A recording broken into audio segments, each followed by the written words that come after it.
Welcome back to One Winning Pod, where the Ravens were able to pull off a decisive win against the Broncos, scoring 41 points and limiting Broncos just to 10 points. All those points were scored in the first half. All 10 of their points were scored in the first half. Felt like the backups could come in as early as the late third quarter, and they did eventually come in the late fourth or mid fourth quarter. And it was good times. So, Chris, how did you feel about this win? Yeah, I feel like I know going into it, we were just a little bit not sure of how this game was going to go. I feel like we all thought we were probably going to win, but we just didn't know what kind of win it was going to be. But 41-10, yeah, this is solidly I think a confident win. I feel like it's continuing to show that the offense this year is just hit another level. Yeah, defense, I think there's a lot of good, but I still feel like we're not. I feel like we haven't hit like the late season 2023 levels yet, where we're like, man, like this team's amazing. We're going to the Super Bowl. I feel like we know that there's a fatal flaw here and still not resolved, but still, nevertheless, 41 points. Like, come on, that's a lot of points. You guys skipping over the cold open, man. How was your guys' Halloween? We're skipping right over Halloween, man. Like it didn't even happen. I feel like it barely did. It was one of the most unremarkable activities I've done in a while. Wait a year or two when Catherine's walking, it'll be a thing. But yeah, man. I had some candy for this recording, but I finished it before we even logged on, so that killed my plan there. But anyways, yeah, it is interesting. Of like, this is the time of year now where you see a lot of like orange and purple colored lights at houses. Yeah. I mean, now you don't. Everyone's put them away, but like for Halloween, you see a lot of orange and purple, and you're like, that's interesting. You don't usually see those color combinations. Yeah, in a way, this game and Thursday's night game are kind of the Halloween hangover, right? The Broncos with their orange pants out there, with the Ravens purple. I'll be plenty of purple and orange on Thursday, but yeah, I mean, overall, this game, look, this Denver team, we talked about it.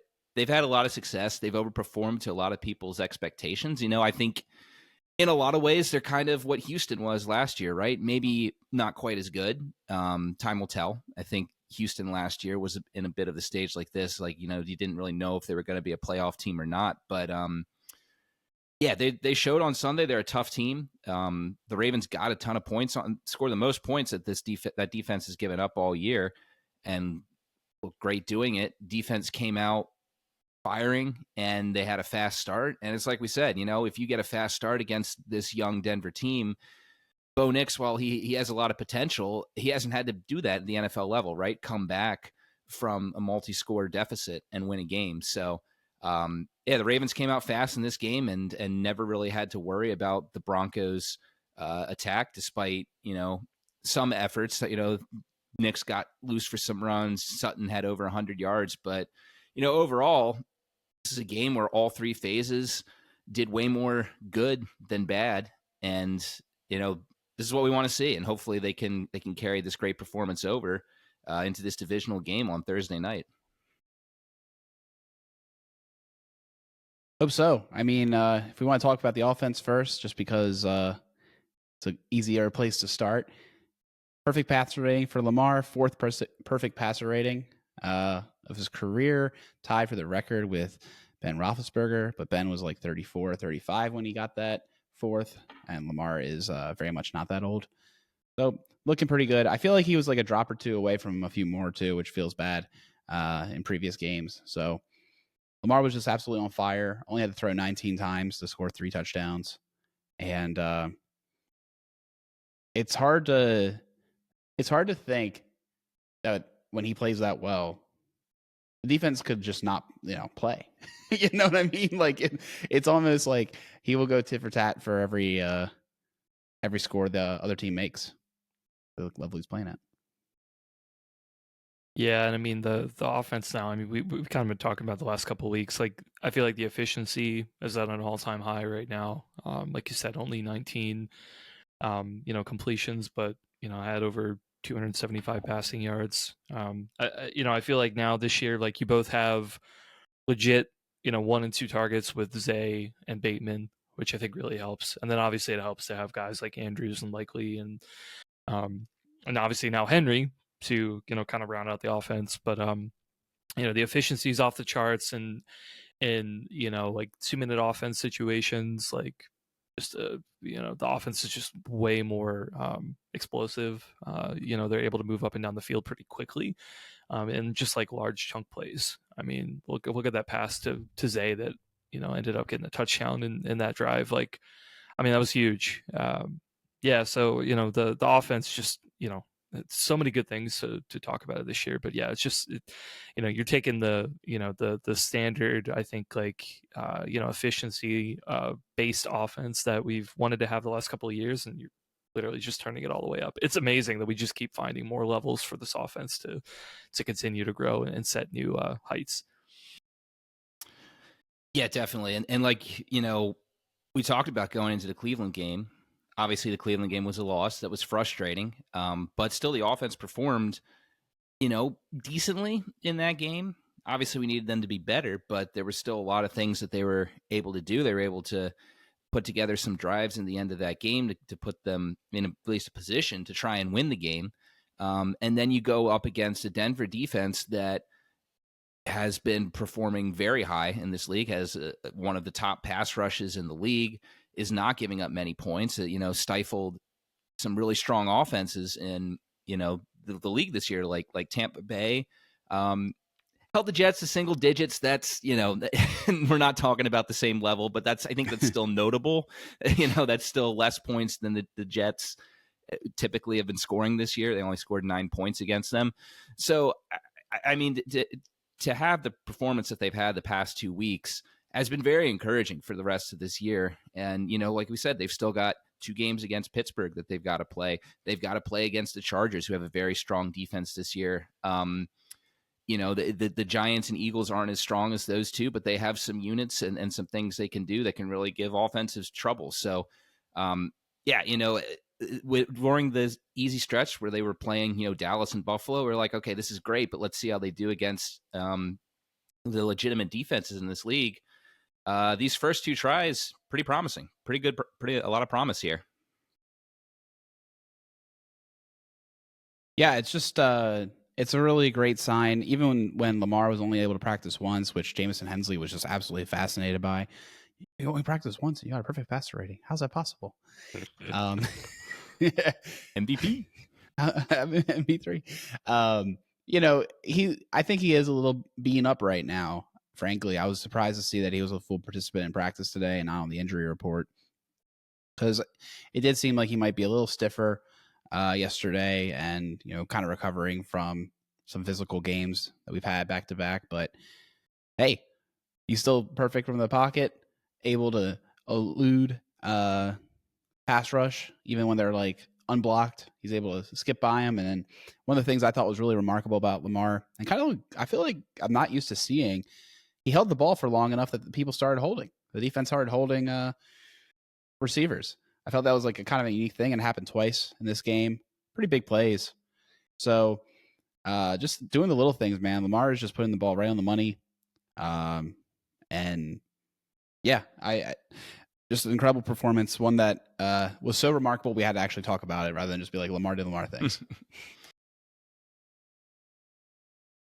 Yeah, and I mean, he didn't even had very little rushing yards in this game too, which, I think that really speaks a good volume to see how good this offense is when, he only had 3 carries for 4 yards. Like, that's a Jared Goff rushing stat line right there. That's not a Lamar Jackson rushing stat. And so to see the offense do that well when Lamar wasn't a threat on the ground, I mean, it's both encouraging just to see, to again confirm, hey, this offense can still have a great dimension when Lamar's not running against a really strong defense.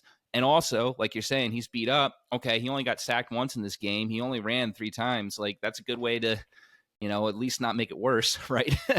So, yeah, I mean, great things there from Lamar.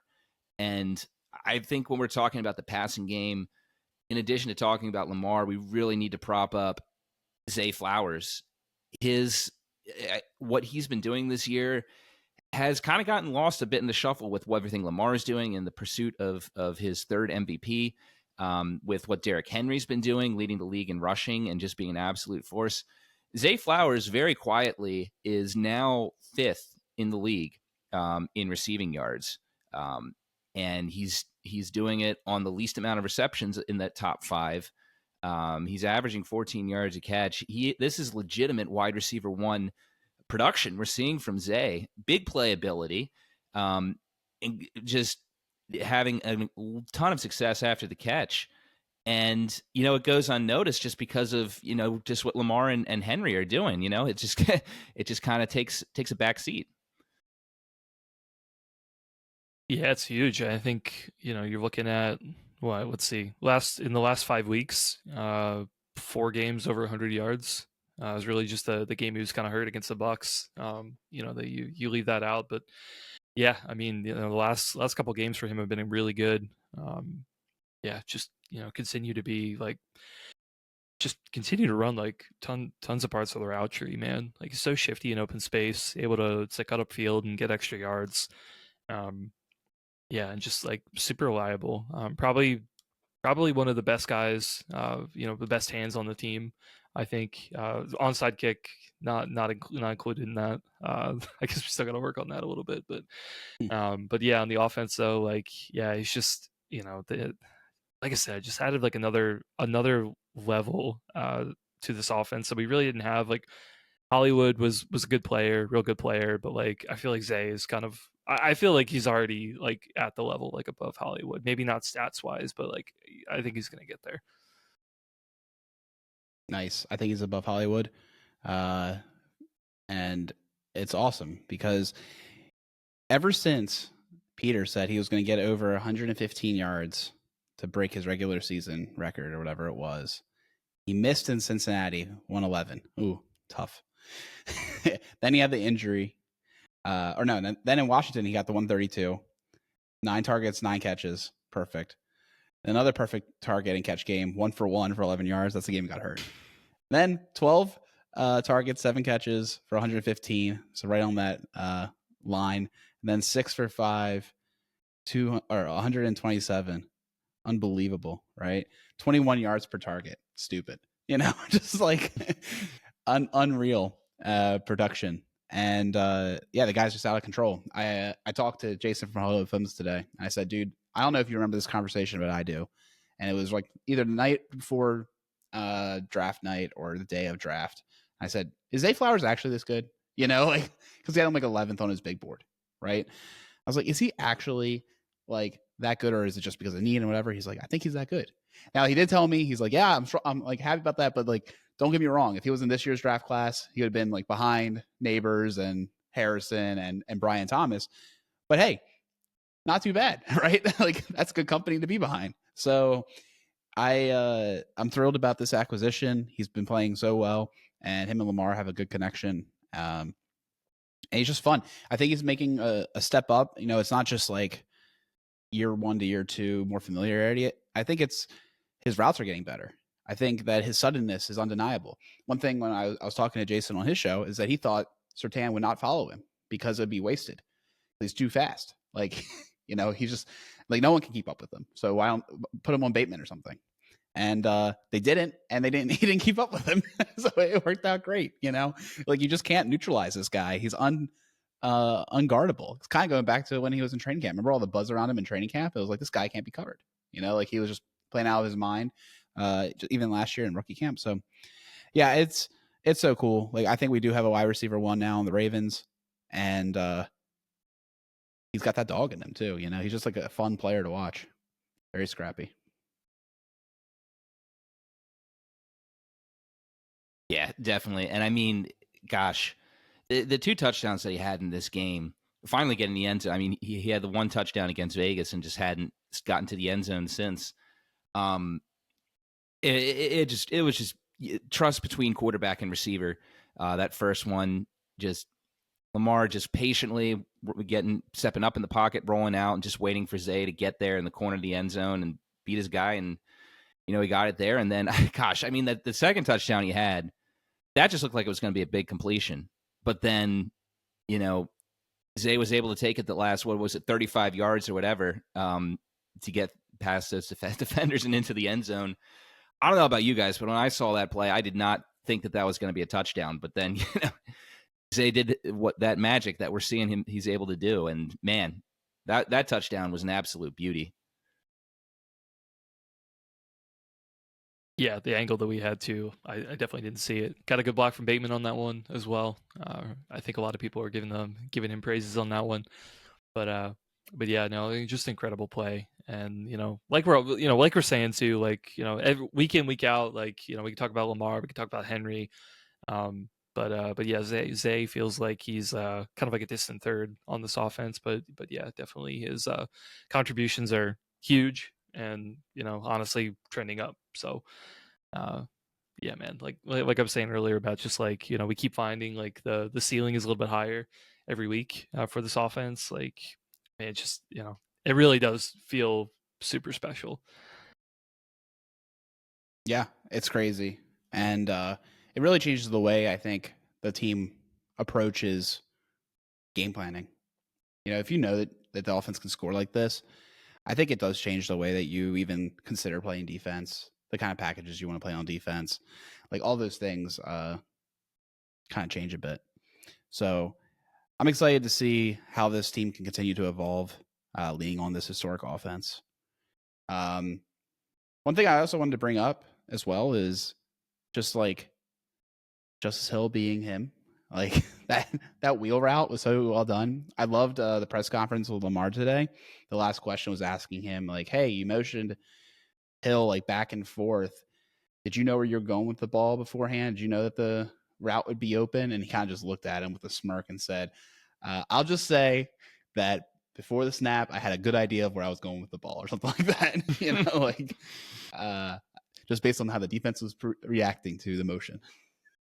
And I was just like, yes, and I think that just speaks to a broader point too about Lamar is he's just orchestrating and he knows the answers, and the game's going so much slower the second year in this Monken attack. And I just want to keep Monken around.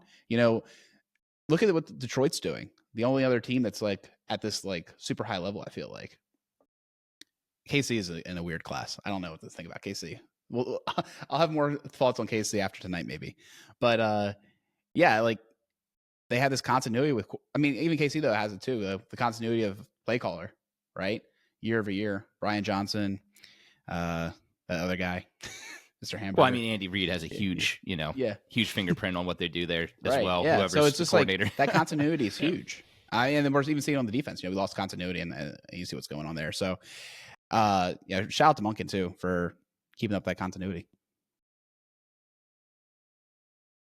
Yeah, and I think some other things to highlight. Offensive line did not have the best day they've had against Cleveland, to put it mildly.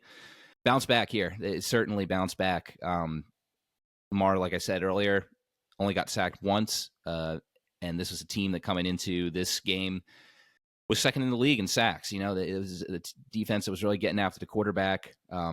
Derrick Henry had tougher sledding as we were expecting going into this game, but that line just continued to grind down there, continued to fight to make holes for him, and they did their job. And Henry, he's shiftier than I thought he was going to be when he came over here, and he's definitely had some great running vision and some great angles to get some yards after contact, particularly on that touchdown, and there was another play within the red zone earlier that game too. So, yeah, great bounce back game from the running game. Didn't see much of Deontay Johnson. He was certainly out there, but just as a blocker, no targets. That'll be interesting to see if and when and if they throw some balls to him. I imagine that they're going to throw some balls to him. They have to, but pretty quiet day for him. But overall, great blocking day over for this team. Yeah, that is a good point. Yeah, I know we kind of had that emergency pod a couple days ago with Deontay and everything, but it's funny. I think we were talking with Alec and I were talking with K-Fish before the game. We are trying to figure out like, okay, were they going to play him? How many snaps is he going to get? Who are they going to take him from? And I think we were a little bit all over the place, but we're kind of thinking like, okay, maybe he takes like a couple snaps from Wallace, or maybe it was some from Aguilar. We didn't really think he'd take a lot of snaps from Zay or Bateman. But it did seem to look like the snaps that he did take. I guess it was mostly Zay coming off the field for DJ, which I mean, kind of, I don't know, like kind of makes sense in terms of like, being that type of receiver. Like they fit a similar skill set. But obviously, with no targets or anything, I'm not sure if there's too much to take away from it. Just, was he really part of the game plan or anything? Or was it just more of like, hey, we're just going to spell Zay for a couple of snaps and, try to get you involved until we really figure out what we're going to do. Yeah, it'll be interesting. But yeah, certainly like, having, having a third option, third trusted option, like at some point, I think is probably going to be really good. As much as the offense is really humming right now, we know that like, hey, look, we've lost 3 games. In those, like the offense could still play great, but could be playing better. And in those situations, like the more people that you have to trust, the better. So yeah, it'll be interesting to see what happens with that. I feel like I don't know if I'm expecting anything for Thursday night from him, but I don't know. What do you guys think? You thinking that we might get him more involved Thursday, or maybe we wait until the following game? I think he'll continue to ramp up. I don't think you can even take anything from this game, though. Like, the snap counts don't mean anything. They, like, for instance, Tylan Wallace had, like, I would just need to be able to have a cut at, like, when it became garbage time. Because Tylan Wallace had his career high in snaps with 35%. That's because, like, even though Lamar was still in there, they were just, like, had, like, backup wide receivers in there.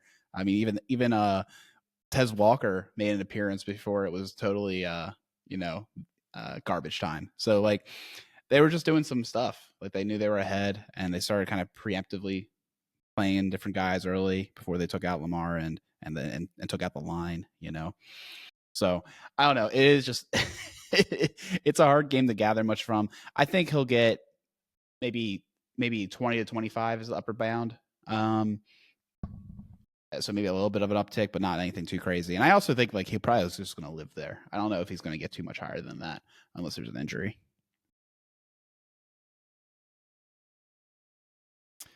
Anything else you want to talk about the offense before moving to defense? I don't think so. Let's talk about the defense. All right. They only left 10 points, which feels good on paper, but for whatever reason, I still don't feel comfortable about this defense because they gave like 100 some yards to Sutton, and there were some open plays and things of that nature. I think it was it could have looked a lot worse. Like I think 14 and 21 points are probably left on the field.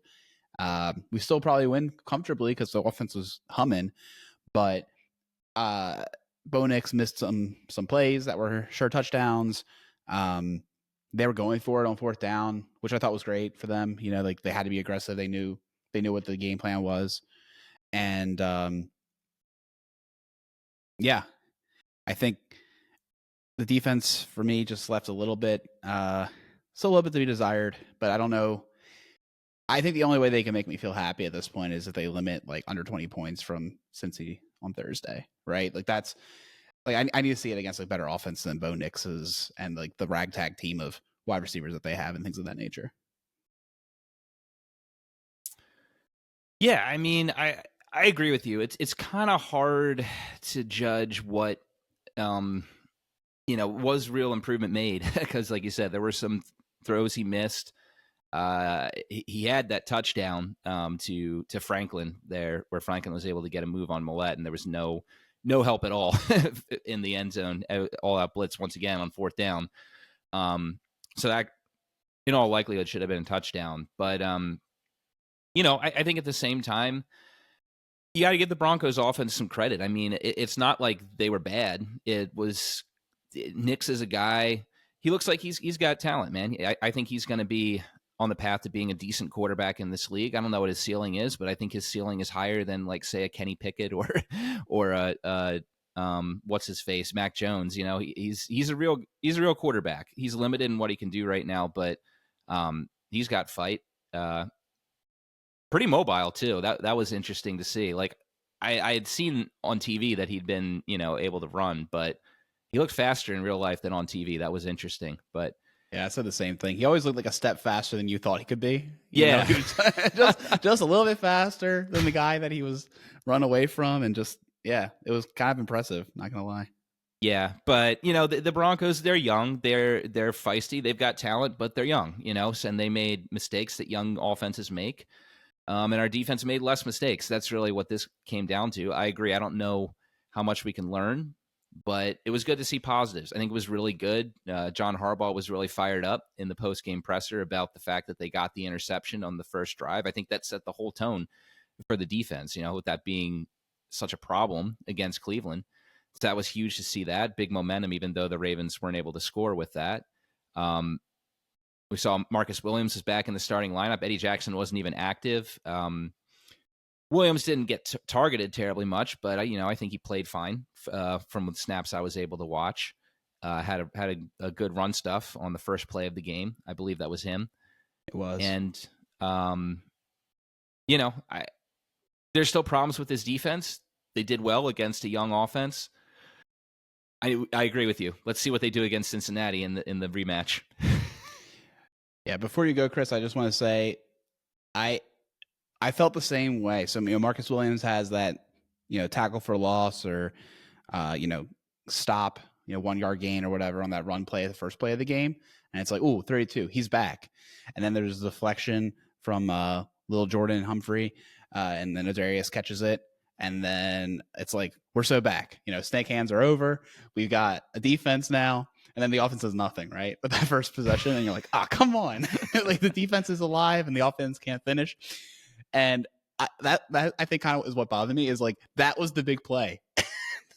There was a couple other plays, but it felt like all the hype and buzz and like we fixed it for the defense happened in 2 plays. And it was the first 2 plays of the game. Yeah, it was a weird opportunity. Fortunately, it didn't matter much in the grand scheme of things. The Ravens went on to score like the next 7 drives or something crazy like that. But yeah, no, I mean it was a good play. I feel like we're all expecting that from Ardarius, right? We've just been seeing like lots of really good plays from him in limited snaps, and to see him get that, like, yeah, that was really great to see. But yeah, man, I agree with you guys. This defense is still like, there's still so many more questions than answers. Like, I don't know. Like, I feel like we could talk about them individually, but I guess I'll go through like my top 3 things right now. One, pass rush, I think, is officially a problem, especially with Travis Jones being hurt. I think that's really limiting what we can do. And, I feel like number 2 is honestly like safety group. I think there's some issues at corner, like Brandon Stevens also didn't have a great game. We'll talk about it. But even with Marcus Williams being back, like I felt like that run stop was like probably the only good play from him that day. Obviously letting up the touchdown. The only touchdown of the Broncos. Like, I mean, he was in coverage on that. He was tight coverage, but it reminded me very much of the week before with Eddie Jackson. Like, Jackson also let up a touchdown, like very similar, like tight coverage, just let it up. So, just being really weird too. Like, Marcus was inactive last week. Now Eddie was inactive. And, you have guys like, Devontae Walker getting snaps, getting the call up over them. So it's very weird. The group right now, I think, is just like very, very odd. And, and then between that, just like, just trying to figure out where some of these other younger players fit. I was happy to see more of Simpson this game. I feel like we've been playing a little bit more nickel. I don't know if that has to do with the defensive line injuries, but yeah, those are kind of my top 3 things. Like, it's just a lot of weird stuff that's going on. But individually, like some players I think have been stepping up. It's been good. Yeah, and I mean, there's some guys who had some great games here. Trenton Simpson, like you said there, he reminded us again of his athletic, freakiness with that delayed blitz for the sack in the 4th quarter on Knicks. That was a beauty. Tavius Robinson had 2 sacks. It was good to see him have a strong game. Kyle Hamilton continues to, I mean, honestly, I think he's in consideration for Defensive Player of the Year. Will he get it? I don't know, because he's not making quite as many highlight plays as he was last year, right? He has a strip sack, but usually you need the sexy stats for that. But you just watch this team week in and week out. Kyle Hamilton is around the ball. He's making plays. Marlon Humphrey came back and he played excellent. He was locked down. Nate Wiggins was great. So yeah, there's some great individual performances that are helping, and that's going to be part of the solution to this defense. But yeah, I think the things you pointed out, though, as far as what needs to get worked is spot on. And it's just figuring out for the coaching staff, how do you mesh what's going well with the holes and figure out, how to make that balance. For sure. I think I said when the inactives came out, something like this defense is in turmoil because Jackson being inactive, like for as much hate as we've been giving him, et cetera. And like, I was just like, it's like, man, what a statement, like they did it back-to-back weeks, kind of like what we were saying, like Marcus Williams is inactive, Eddie Jackson gets 100% of snaps, then like Marcus Williams, short of the blowout, probably gets 100% of snaps in his bag. Like, I mean, they're just, what are they going to do? Just put him in timeout, alternating weeks? Like, come on, this is not, like, what are we doing here? It's just such a weird, messages are being sent by the inactives. It's very interesting. So I'm going to be curious what happens on Thursday as far as that goes. Because I mean, then they're basically saying like Bo Braid has exceeded you on the depth chart, Eddie Jackson. We have seen like 0 snaps out of him on defense, but he is now the new guy. Like, because I mean, that's who Marcus Williams got replaced by when he came out, was Bo Braid. Like, I'm just like, what is this? I mean, okay, I like Bo Braid. I'm excited about Bo Braid, but it's just so random. It just feels weird, and I don't know, very strange. The other thing I wanted to point out, like you were saying, Peter, lots of good performances on the one side of the ball with Humphrey and Wiggins. I think there's a conversation to be had of like, when does Wiggins and Humphrey become the starting two corners, like over Stevens? I think that might be a reasonable question to be asking. So watch that space. And Simpson played really well. I love Tavius Robinson, man. Like, I just like so much about that guy as a player. He seems like a grinder. He seems like a big team first guy, and he always does what you ask of him. He's growing quite well. Great to see him get those 2 sacks. Well deserved. Good game ball. Looks like a beast with those like triangle eye blacks. Like, just he's an inspiration. Honestly, if I had a signed ball from like an ancillary player, instead of it being Malik Harrison, like I ended up getting at that one silent auction, I wish it was Tavius Robinson. So I'm gonna be on the lookout now. I think that's a cool ball. Jared Johnson, man, that's who he's continuing to remind me of. It's not just a number. Yeah. It's Jared Johnson, man. Yeah. No, I mean, I believe it, man. Yeah, just like, like you said, I like the word you use, like grinder. Like, yeah, I mean, he's not gonna wow you with speed or pass rush moves or anything, but like you're gonna get maximum effort every play. And in those situations, like he was able to make the play, while the secondary is holding up, and make be able to stop some of the drives. So it was great. But yeah, going back to your question about Stevens, you know what? It's interesting because I feel like I started to hear a little bit of those rumblings going into this week. I think it was like some article somebody posted. It was like, Orr's not the problem, but like there are other problems going on. And like one of them is that like the Ravens don't have like an elite corner anymore, like locked down the one side. And I was like, yeah, but like Stevens was playing pretty good last year, but also like you don't really need that for this defense. Like there's a lot that I feel like there's a lot that's not going right besides having like a lockdown corner. But this week I do think it was. I don't think, to be clear, I don't think it's like that bad. Like I don't think it's like Stevens isn't like CB1 or whatever. Like I don't think that's the problem, but there are some concerns, and I think some like you were saying, like the inability to kind of like make plays on the ball in these contested catches, like that's kind of a problem. You just want to be able to turn some of those into like pass deflections, right? Just like knock the ball away and like try not to get called holding or PI, stuff like that. Like we just had like a lot of these like negative plays where they haven't like necessarily burned us in terms of like being at like points, but they have really continued these drives where this defense really just needs to find ways to get off the field. So I don't know. Like, I want Wiggins to have it, but I'm also like, I've seen some negative plays from Wiggins too. Of like, he's definitely a guy that like you're probably gonna let up a couple touchdowns. Like that's just kind of how he plays, and you hope that there's a lot of like, positive plays that come out, but it's a little bit of risk. But I'm kind of with you. Like at some point, like in the next couple of weeks, if it's still trending this way, like you probably want to have that conversation. I think two things I want to say real quick. First of all, at the end of the day, this is always what's going to happen, right? Humphrey was the first round pick. I mean, not that this means much, but like Humphrey was the first round pick. He was a great player. Like he's playing like one of his best seasons. I feel like this year he's like having a comeback. Wiggins the first round player. Early returns are looking good, and Stevens was a third round comp pick that was developmental. Like shout out to Stevens for what he's been able to do, and I think at the end of the day, it's a pick your poison defense in a way, and he's the poison that everyone's picking because it's clearly like I feel like one of the weakest links, right? That and our safeties. You can even say maybe the Roquan and the linebacker play is like a play. Like if you're going to pick a spot, like that's what you're going to do, and particularly because Stevens, I think, has that like deficiency with the ball skills, and like almost every team has some kind of like 50-50 ball kind of receiver. You put him over there, you throw it that way, you'll get some success. It's kind of what has been the formula, and people like everyone knows it. Like all the teams know it, then it's what they're doing. So that's the poison there, and working. So until we take it away, maybe by personnel change, I think you'll continue to see it.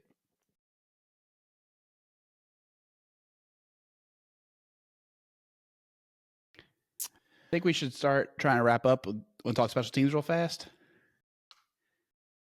We'll do it. I mean, Tucker, we had in the note here, Tucker on fire. I was going to say good on fire, also bad on fire. Obviously good. Like, he did make a lot of kicks and, a lot of extra points. And I think it was good. I think a little bit early on, it was a little bit iffy. Like you had the one field goal, which is like a little too close for comfort.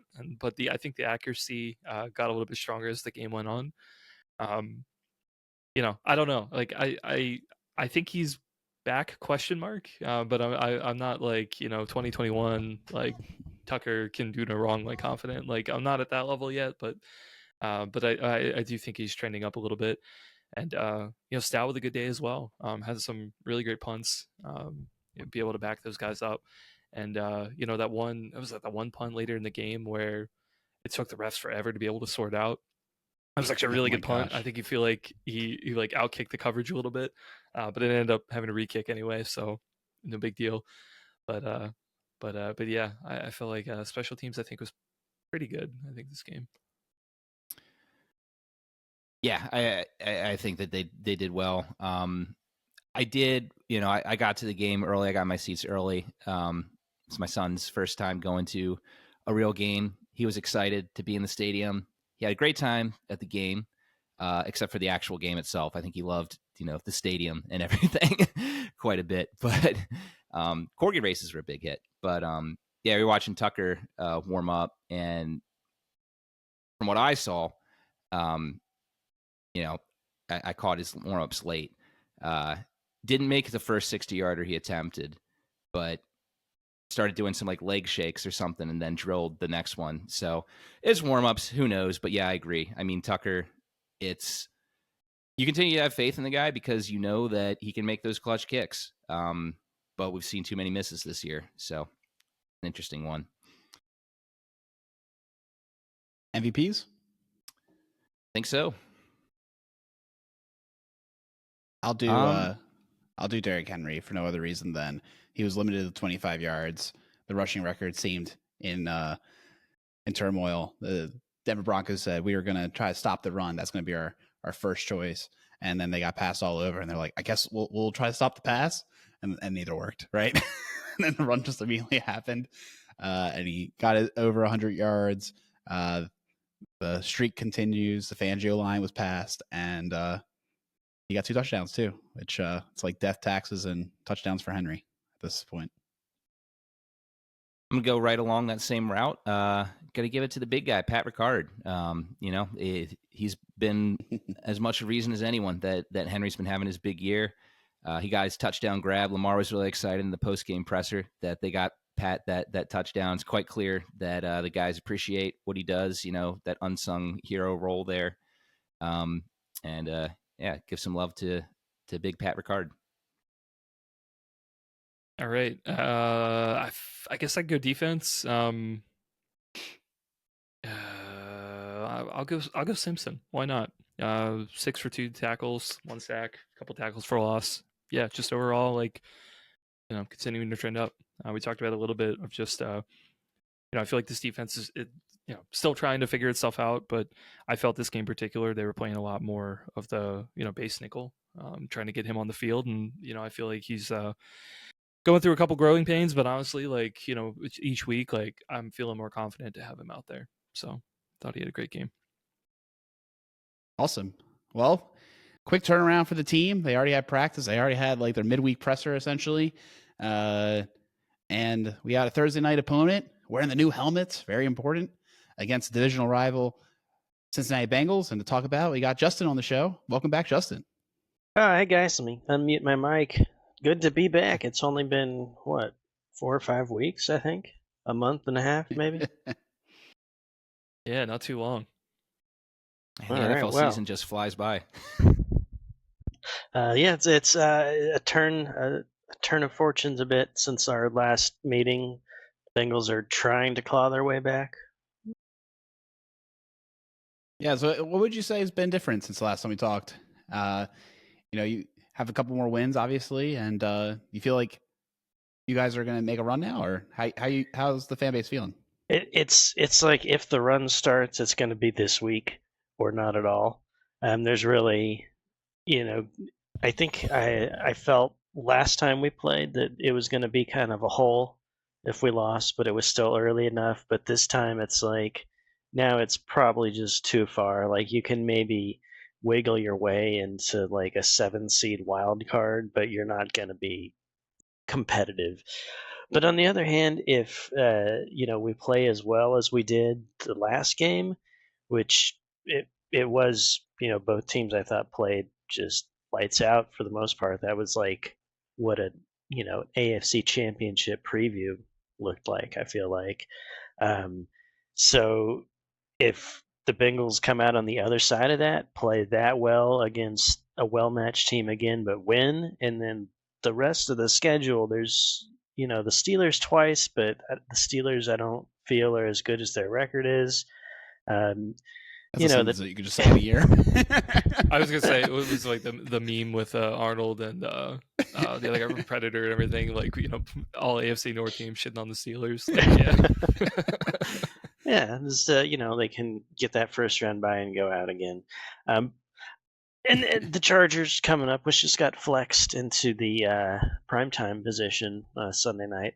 So this is probably the toughest game for the rest of the season. So, if you can come out on top, you've got smoother sailing. But if it's a hole again and it's you just can't overcome that talent line to win, at this point in the season, you're just gonna, you're gonna end up 9-8 again. So that's where we're looking. It's and everyone hates Thursday games. It seems like that's pretty universal among teams. And last year it was this exact same point, week 10 Thursday night, Burrow. So it's a cursed game, and we're just looking to, come out ahead. I'm looking at the playoff picture right now, and you guys are by far the scariest team in this bottom part of the chart. We just played the Broncos. They're currently in 7th place. You guys are in 9th. The Colts are slightly ahead of you. I saw the Colts play last week. I'm not too worried about them. It's looking at all these teams, I feel like you guys and the Dolphins, but the Dolphins are cooked, right? There's no way the Dolphins are going to make the playoffs at this point. You guys are definitely by far the best team. I feel like you guys should be in the playoffs. I don't want you in the playoffs because I saw what your offense can do, and it makes me scared. But I kind of want you guys to have this resurgence that's not on Thursday, just looking at it. It's like, this is injustice. This is wrong. Like, I just feel like this team's better than that. Yeah. I feel the same way looking at my 2-7 fantasy football team that has more points scored than against. It's just, that's why we love watching the game, right? I guess. And that's what gives me hope, why I'm sitting here as a Bengals fan midway through the season, like, we could still do this, because on paper there's a lot of talent. But we also put up 10 points against the Patriots, so there's yikes. Stuff happens. Yeah, absolutely. I mean, stuff happens, and I think that last game that the Ravens and Bengals played that's the way to just summarize that game. Like, turnovers by both teams at the end there. Burrow throws that pass at when you guys really didn't need the pass. Ravens have that fumble in overtime, and then there's the botched hold. It's just, I mean, either team could have won that game. It's just, that's as close to a tie as a game that actually ends in a Right. with someone winning can be. I think we're going to see another matchup just like that. The Ravens, we were just talking about it when looking here at what the Ravens were able to do against the Broncos. It was a good defensive effort if you look at just 10 points given up, but a lot of questions with the safeties for the Ravens. And I mean, you guys have been having a lot of success throwing the ball downfield. Jamar Chase is really catching fire. Mike Gesicki is finally in an offense where he can look like one of the better receiving tight ends in the league, rather than getting stuck in New England and Miami or wherever else he was, where he wasn't getting thrown to. And then, I mean, Chase Brown, like we were talking about him a little bit in the preview leading up to the last game. He had a huge game on Sunday. I mean, what do you see with what Chase Brown has been able to do to really break out these past few weeks? Well, so Sunday was his first full solo outing. Zach Moss was hurt. So it really was just Chase Brown and Travion Williams, who you've probably never heard Travion Williams before. He was there for a carry. And Zach Moss he's likely still out. Today's injury report, was just estimated, but he was, did not practice and very doubtful. So I think it's going to be Chase Brown again, and he is the better of the two backs. And seeing as when he was given a full workload, he actually put it to work. Despite the fact that Orlando Brown, left tackle, was out, and it looks like he's probably going to be out again this game. So, but Chase Brown, though, well, I think we've talked about him, every podcast for the last 2 seasons. We're ready. Like, that's what we're waiting for. And so, primetime, just had his first 100-yard game, solo mission. This is where the All-Stars come out, and if they can hit that extra gear, we'll find out if Chase Brown's the future. But it's going to be him. 99% sure Moss is out, so you'll get to see the full everything you missed when you didn't pick him up in the draft. Yeah, he's such a receiving weapon. Like, I mean, I know obviously, he's been, having a more of a carries in the rushing game and everything, but like, I feel like the dangerous part of him, I feel like, is what he adds to the receiving game. And I feel like that's where, especially, I feel like he's been really useful with splitting with Moss, is just like kind of adding him in on those third down situations, and he's been able to like explode for huge plays. And it'll be interesting to see. I know the Ravens have been banged up on the defensive line, so like they were okay stopping the run with the Broncos, but I think it was probably a little bit worse than maybe it has been on the weeks past. But yeah, like the passing game aspect of things, like the Ravens passing defense sucks right now. Like, if they don't bottle up Brown, like, what are you doing? And I can see it too, because you got to guard Chase and everybody else. So you gotta have a weak spot somewhere. What I'm looking at too, I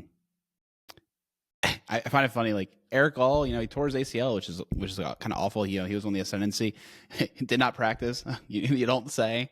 Yeah. I guess you haven't put him on the inactive list yet, so they still have to report that. But Yeah, now, but Gesicki had a good game in replacement. Before the Eric All injury, was Gesicki kind of gaining more reps? How do you feel about that situation? Yeah, he was on the depth chart anyway. He was ahead of All, although technically, if you look at the Bengals depth chart, Drew Sample is still tight end one. So it's interchangeable enough of a position. But yeah, I've been waiting for Gesicki to pop out like he did when he was at Miami, when he was a big free agency target and was like, New England's gonna make use of him, and then nothing happened. So this is finally like, here he is. Here's the form we used to see of, and those weren't like, if you can see his season highlight reel. This last game was his big one, but season highlights, he's had really athletic catches, not just the typical like tight end pop pass 2 yards down the field, but he's getting up, getting some big stretch plays in.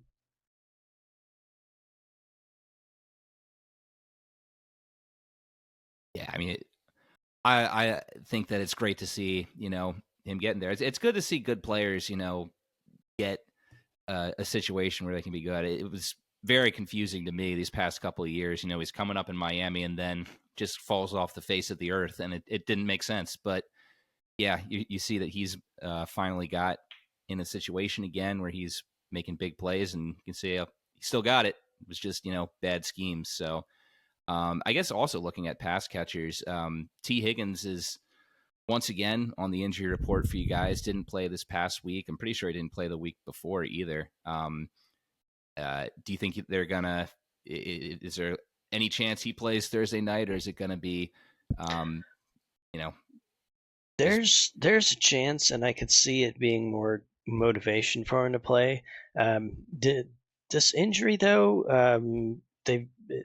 I haven't heard a whole lot about it. It was a soft tissue injury, non-contact during practice, which is, those tend to be the worst. So we're going on. This would be week 3, and they didn't immediately put him on short-term IR. So if it's got to be one of those borderline.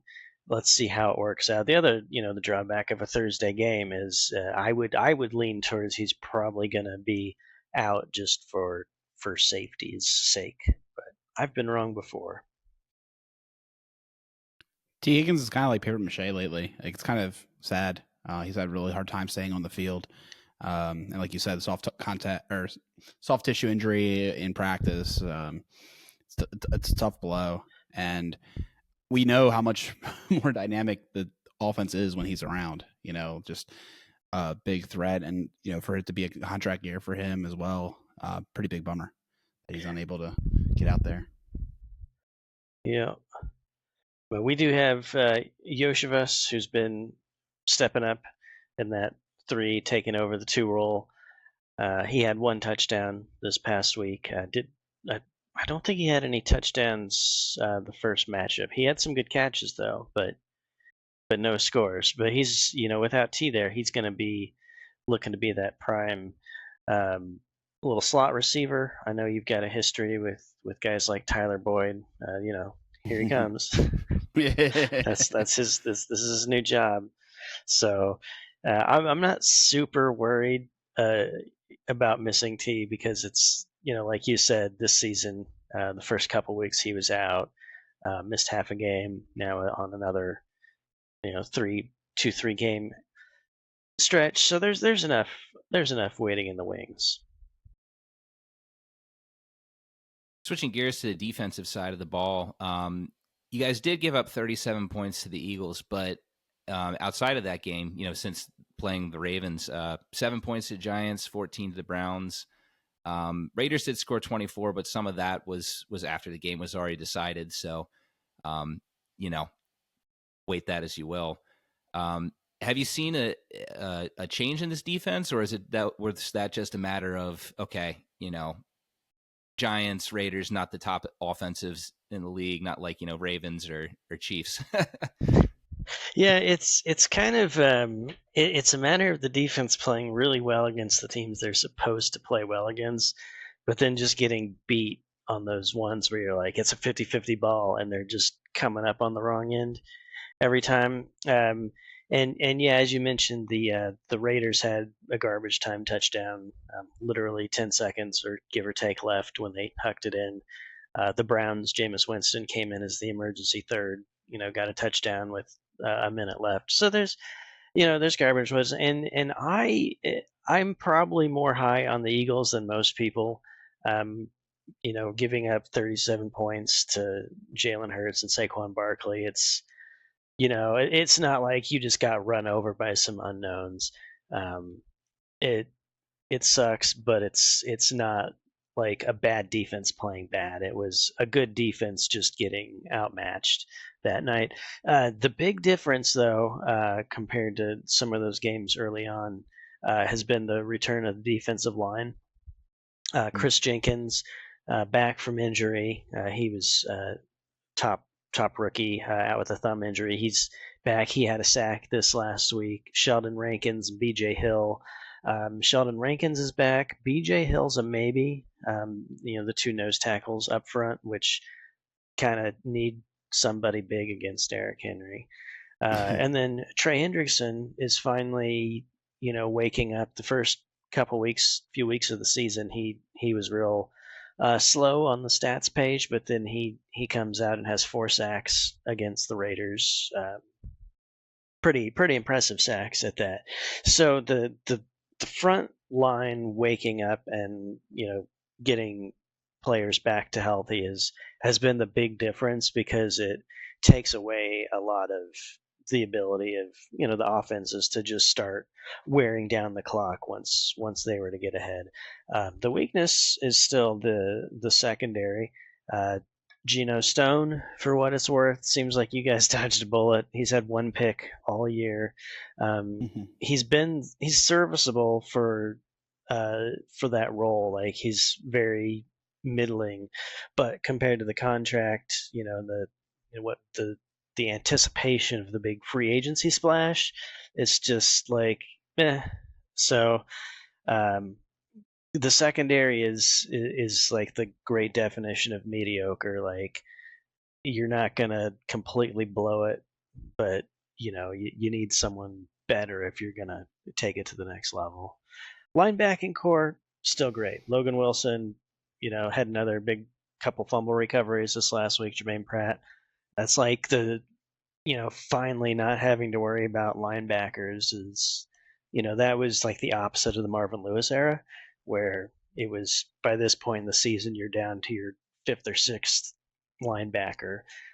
So it's, that's good. That's where we are. That's what I'm sure that's what your offense is scouting out of the defense, is how to pick apart the secondary, how to find the gaps. Just in general, they're just young. So yeah, Derrick Henry's gonna have a tougher day than last time. He didn't put up many yards, but he's gonna have, he's gonna have a bigger line holding up the show. Yeah, and that's definitely a matchup that I'm really interested in seeing. Like you said, it wasn't a big rushing day for him until that final closing run. Which my bold prediction last time, if you go back and check the tape, was I predicted Derrick Henry was going to get shut down for less than 50 yards, and he did. Almost had it until they bobbled the snap in overtime, and then he's like, "Let me get these yards here." And gave him an opening, and he got it. Yep. Yeah, I mean, this game, it's going to be interesting. I feel like in divisional games, the second time's harder. The teams have seen each other already. It's going to be harder for them to do certain offensive plays that they did in the first matchup. Not as much as going to be a surprise, but, like we're saying, the Ravens have a weakness right now in their secondary. You're talking about the struggles with the Bengals are having in their own department. It's kind of hard seeing this game not be a repeat of what we saw last time. Both quarterbacks just airing it out over 300 yards each, and just a lot of scoring. It seems like that's what it's going to be. I have a hard time seeing either of these offenses struggling to really get in a groove based on the current state of either of these defenses right now. it's a Thursday game, and part of me thinks it's going to be sloppy and lower scoring. But then you look at the two teams, and you're like, nah, not these two teams. We've seen some high scoring Thursday games before. I mean, what was it? The Falcons and Bucks a few weeks ago. Man, that game, I forget exactly how many points it had, but that was a pretty big shootout from what I can remember. And speaking of, the Chiefs are actually playing just a few miles from here. I can probably see the stadium lights out my window if I had some binoculars for Monday night. That game is sloppy. When you look back there, it's rainy and nasty outside right now. So You got the cold weather yet in that section of the country you guys are in? It's coming. It's in the 60s right now, dipping down to the 50s with the wind and the rain. But I know that Burrow and Jackson are used to that. If I'm not sure what the weather's supposed to be like for this game. I didn't look into it, but I don't think. Yeah, I don't think either one of them's been slowed down by weather before that I remember. Not particularly. Florida man doesn't like it, but he'll play through it. He just might need a jacket every time he goes to the sidelines. Yeah, he always has that monster jacket and like the baklava or whatever all over. He's like robbing a bank and robbing some points. Oh man. All right. On that note, anything else you want to bring up, or go on and do our bold and score predictions? No, looking forward to it. Yeah, I guess as our guest, Justin, you want to start off? Yeah. I feel like most of my predictions weren't too far off last time, and it almost seems like I could give the exact same score estimate and things. So my score, I'm gonna say Bengals win again. I think I said last time Bengals win by a field goal, and it almost came true, but butterfingers there. So I'm gonna say the Bengals win 38-35. They get the field goal in this time. And my bold prediction, I'm gonna go Derrick Henry opposite. I'm gonna say he barrels for 175 plus yards. Man, not even doing a Bengals pick there, just to get some reverse juju on your side. It never works. I've tried it so many times.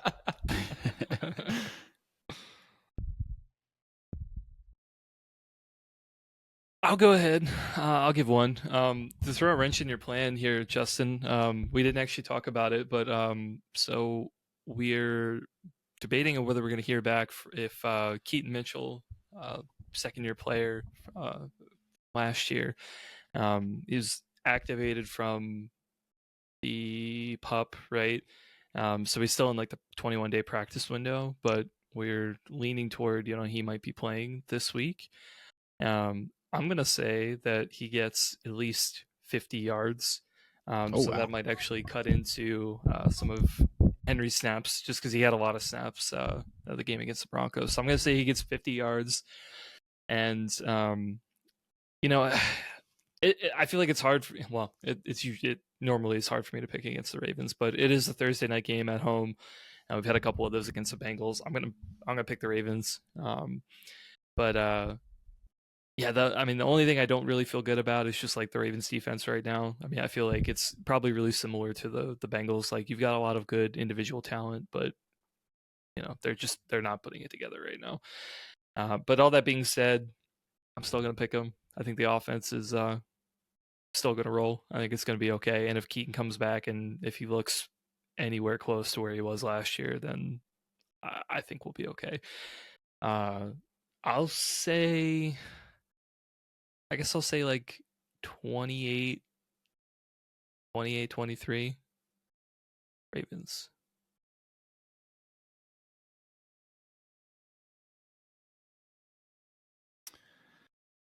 All right, so a little history here. We've brought this out before. The Ravens have not lost a home game on Thursday Night Football proper. They did lose in 1999 to the Kansas City Chiefs at home. That was the first time the franchise ever played on Thursday night. but that was due to a game getting postponed due to the World Series. So not, it was before actual Thursday night football. So an asterisk there. So obviously, in a vacuum, does this matchup, really, does that history matter? No, not really. But I do think that, unfortunately for the Bengals, the game in Cincinnati was theirs. That was one that the Ravens, while they took advantage of the luck, had a little bit of luck to get out there. I think this one's just going to be just as close. I'm going to say Ravens win 34-32. It's going to be tight. It's going to be back and forth. My bold prediction, like I said, I think we're going to see a lot of passing through the air. Ravens will have 2 100-plus yard receivers. I'm not going to commit to who they are, but it'll be the first time this year they'll have multiple 100-yard receivers if that happens. So I think that's bold. Yeah. Definitely bold. Man, I mean, the boldness is out of control. 175 yards for Derek, 50 yards for Keen, who we don't even know will be an active guy. It's going to be nothing but offense. Nothing but offense. Offense. NFC South football in the AFC North. I thought about it, and I said last time we'll have 2 picks on Burrow, and sure enough, that is what I picked. I am basically just a state machine with my my predictions. I just predict the same things every time. But I'll mix it up and say instead that Burrow is going to be sacked 5+ times. We'll see the pass rush persevere. I think this left tackle situation is a problem.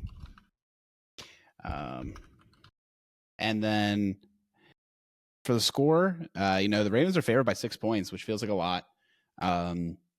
Over under 53. It's a high scoring game. I'm going to say that the Ravens are pressed to score points again, and they score the most points of the year. They're going to put up 45 points, and the Bengals are going to put up 30. Sheesh. So it's going to be quite the over.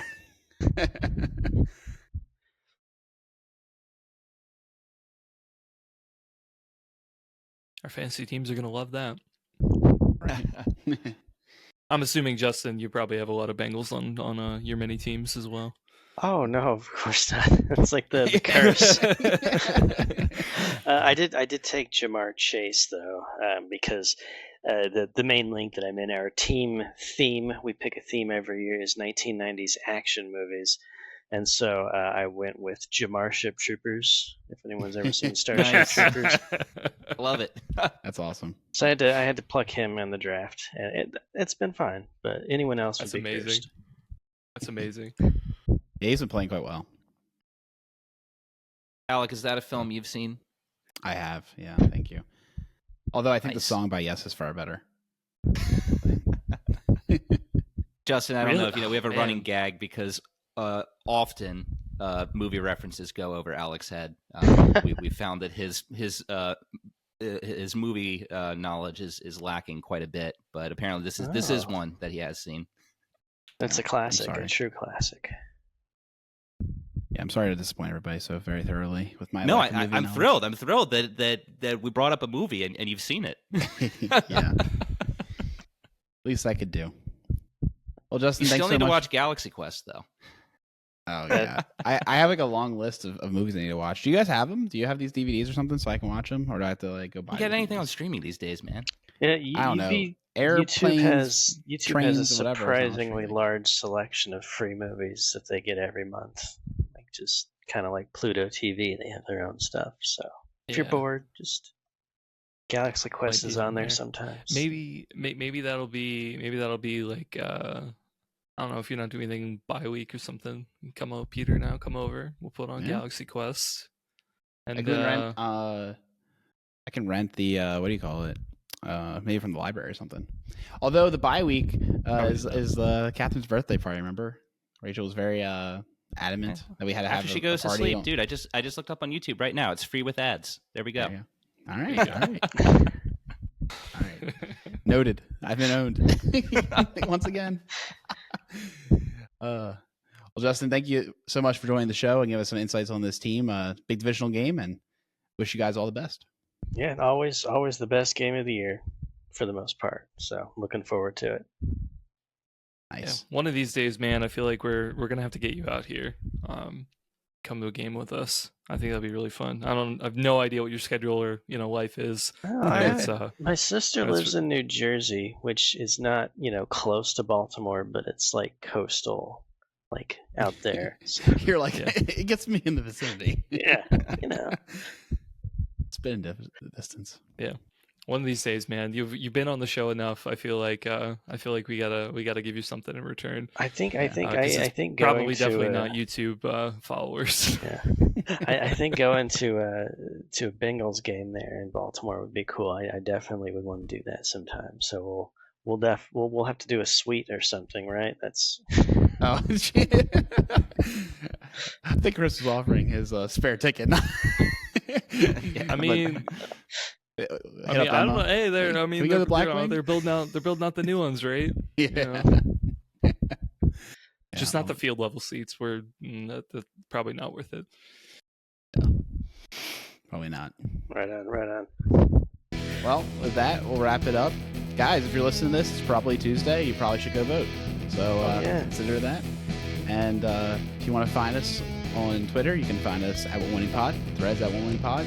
Email us onewinningpod@gmail.com. We'll be back next week. I think we're going to take a little bit of a break. Like the Thursday night game. I don't know when I record, but maybe we'll talk about it and figure it out. You'll hear back from us then. And between now and then, go Ravens.